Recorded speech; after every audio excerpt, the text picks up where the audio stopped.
why don't you go straight down the row here and just introduce yourself, talk a little bit about your company, what you do there. Hi everyone, my name is Stephen King. I work at Memorial Sloan Kettering Cancer Center.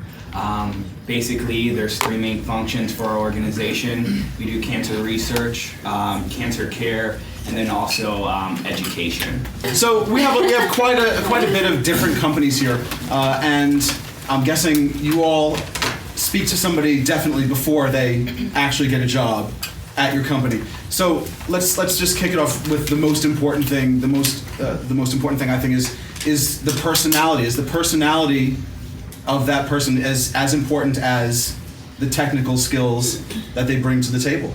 I would say yes, very much so.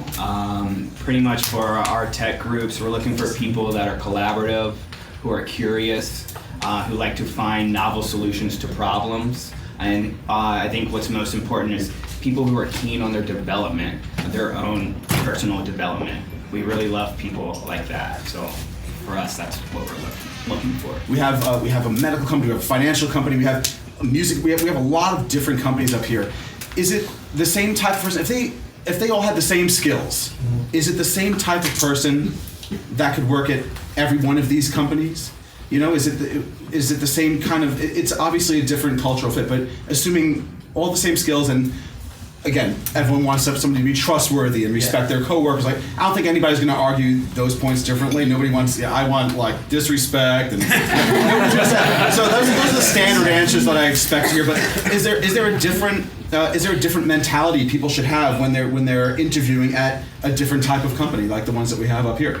For our organization, it depends on the part of the organization that you interview for. So there's three parts. There's Memorial, which is the hospital. For that, if you're trying to do systems administration, we're going to want you to have healthcare experience. The other two areas, the research arm and the corporate arm, you can pretty much come from any industry. We're looking for people that are strong in the skill sets that we're looking for. So be prepared for, and I'm sure with all of these other companies, be prepared for a grueling technical interview. But we're just looking for strength and then somebody willing to help us achieve our goals.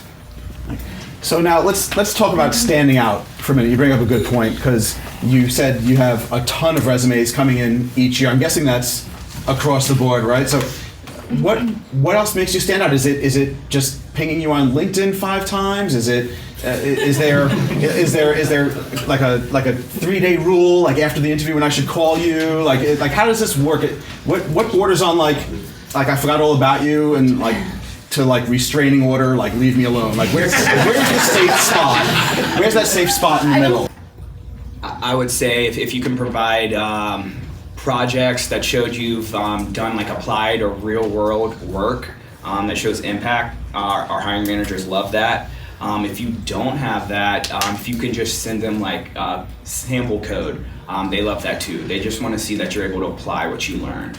So let's talk about like what makes maybe a lasting impression that would definitely make you not hire that person. Because I know there's people that you walk out of an interview, right, and you're like, did I just say that? Like, holy crap! I should have stopped talking like 5 minutes ago. That was awful. That was my worst interview yet. Let's go over a couple of things. Like, what have you heard that maybe they shouldn't say at an interview or shouldn't do after an interview? I guess so. When I think of our organization, there's three things that come to mind. We're very collegial, there's a lot of innovation, and we're very supportive.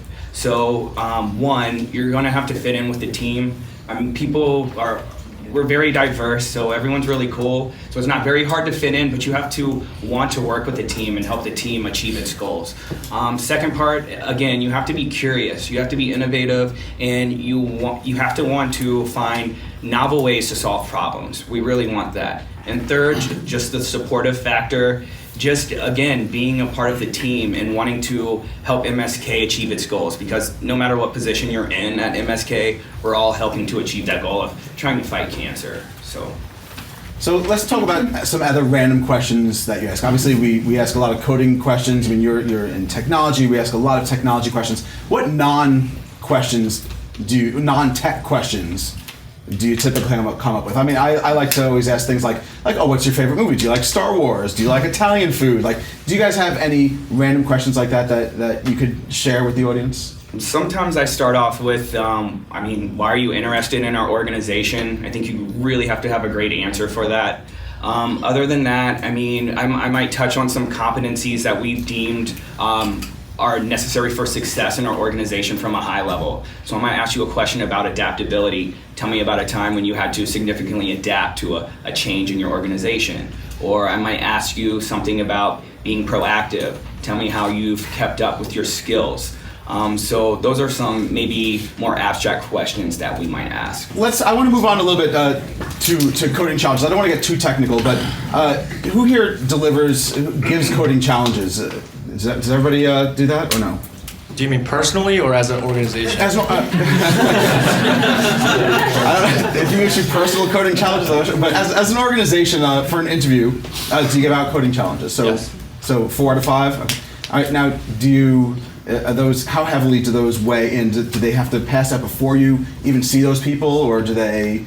How does that work for you guys? What's the process there? So for us, it does depend on the position and the business line. So within our strategy and innovation group, we're going to send you a HackerRank assessment. We'll have you complete that first, and then we'll talk to you if you pass it. So for our other groups, I might call somebody and just do a quick phone screen, see if this person has the necessary skills for the position, and then we'll hand them off to a team member who will give them a technical phone interview. If they pass that phone interview, we'll bring them in to meet the team. They might do maybe some whiteboard exercises or something like that.